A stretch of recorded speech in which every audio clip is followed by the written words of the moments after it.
Saya akan membahas tentang pendekatan filsafat dalam pendidikan. Maka dalam pendidikan yang berlangsung atau yang dilaksanakan memerlukan pendekatan filsafat di dalamnya.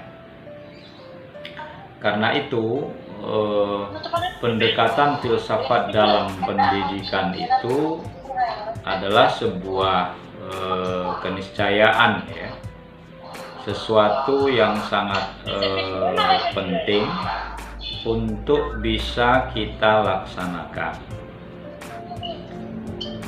Maka kalau Anda diajarkan filsafat pendidikan dalam program studi yang Anda ikuti, itu dalam rangka hal tersebut bisa memberikan wawasan tambahan kepada kalian yang calon pendidik ini.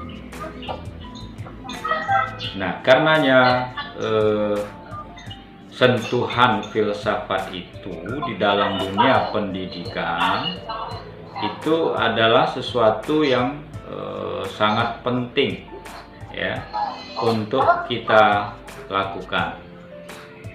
Nah, bagaimana pendekatan filsafat dalam pendidikan? Nah, itu bisa kita bahas lebih lanjut, ya. Kemudian antara filsafat dan pendidikan itu sendiri itu terdapat suatu ikatan yang sangat kuat, ya, yang tidak terpisahkan. Jadi dia semacam ikatan yang sangat kuat yang tidak terpisahkan, di mana peranan filsafat pendidikan adalah sebagai pendorong dilakukannya aktivitas pendidikan. Nah, jadi filsafat pendidikan itu dia semacam mesin pendorong, ya, kegiatan-kegiatan pendidikan, di mana filsafat itu berperan menetapkan ide, nilai, cita-cita, sedangkan pendidikan bertugas merealisasikan ide, cita-cita, nilai dalam ajaran filsafat tersebut. Nah, agar menjadi sebuah kenyataan dalam bentuk tingkah laku dan kepribadian. Nah, jadi hal ini menjadi penting bagi kita, di mana filsafat pendidikan itu berperan sebagai pendorong, ya, untuk terlaksananya aktivitas-aktivitas pendidikan, di mana peranan filsafat dalam menetapkan ide-ide dan cita-cita serta nilai-nilai yang ada itu bisa diterapkan. Bahwa manusia sebagai makhluk yang berpikir itu, di mana manusia memerlukan pendidikan dalam hidupnya, ya. Proses pendidikan itu berada dan berkembang bersama proses perkembangan manusia. Jadi sejak kita berkembang di dalam rahim ibu kita, itu sebenarnya proses pendidikan itu sudah muncul. Makanya kalau ada ibu hamil, lalu diberitahu kepada ibu hamil tersebut, kalau bicara yang baik-baik, ya, supaya janinnya juga nanti jadi orang baik. Atau kalau suaminya kalau bicara jangan kasar, ya, bertindak jangan kasar, supaya tidak mempengaruhi janin yang ada di dalam rahim atau kandungan. Nah, itu proses pendidikan karena sudah ada sampai nanti lahir. Orang di dalam janin saja, ya, saya tidak merasakan, ya, yang cerita itu ibu, istri saya cerita misalnya, mungkin ibu kalian atau kalian sudah pernah melahirkan. Kalau seorang ibu hamil itu tegang, stres, itu ternyata berpengaruh itu bagi janin. Jadi gerakannya itu kaku. Apalagi kalau dia ibu itu marah, ya, waktu janin tuh dia berkontraksi gitu. Nah, makanya seorang ibu hamil tuh dan lingkungan yang ada di sekitarnya itu disarankan untuk melakukan tindak-tindakan yang lemah lembut lah, yang baik. Karena memang proses pendidikan bagi janin itu sudah berkembang, sudah mulai berkembang, walaupun masih dalam dunia rahim. Selanjutnya, pengertian yang lebih luas, ya, pendidikan sebagaimana dikemukakan bahwa life is education, ya, hidup itu adalah pendidikan, atau education is life, bahwa seluruh proses hidup dan kehidupan manusia itu tidak akan bisa lepas dari pendidikan sampai akhir hayat kita. Jadi tidak ada kata berhenti untuk belajar, tidak ada kata berhenti untuk mengikuti proses pendidikan, karena long life education, ya, pendidikan itu sepanjang hidup kita. Kita waktu kecil dididik oleh ibu bapak kita sampai kita dewasa. Selain ibu bapak yang mendidik kita, kita mengalami proses pendidikan di sekolah, ya, di sekolah formal maupun non formal. Ada proses pendidikan yang kita lalui di situ, karena memang pendidikan itu bagi kita adalah sesuatu yang tidak bisa dipisahkan dari kehidupan kita. Karenanya bagi kita, ya, yang mengikuti proses pendidikan itu, kita tidak bisa melepaskan hidup kita dari yang namanya pendidikan. Tidak ada istilah, wah saya udah capek saya belajar, sudah capek saya itu menjadi orang yang mendidik, atau saya capek dididik oleh orang lain. Tidak ada kata-kata seperti itu. Yang ada adalah kita melewati proses pendidikan itu hingga akhir hayat kita. Karena Nabi sendiri kan mengatakan, menuntut ilmu itu sejak dari ayunan sampai ke liang lahat. Artinya belajar itu, proses pendidikan itu sejak, ya, dari ayunan, ya, ditembangi sama ibu bapak kita, keluarga kita, nenek kita, kakek kita, dengan doa harapan gitu.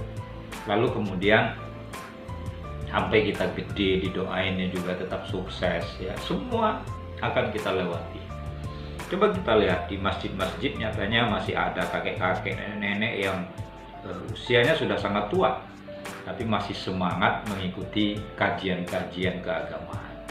Artinya mereka, ya, mengamalkan bahwa long life education itu, pendidikan seumur hidup itu, sepanjang hayat itu diterjemahkan dalam kehidupan nyata.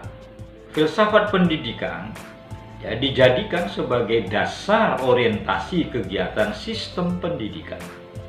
Jadi filsafat pendidikan itu dia semacam basic untuk mencapai tujuan pendidikan yang terencana, tersistematis, terarah gitu.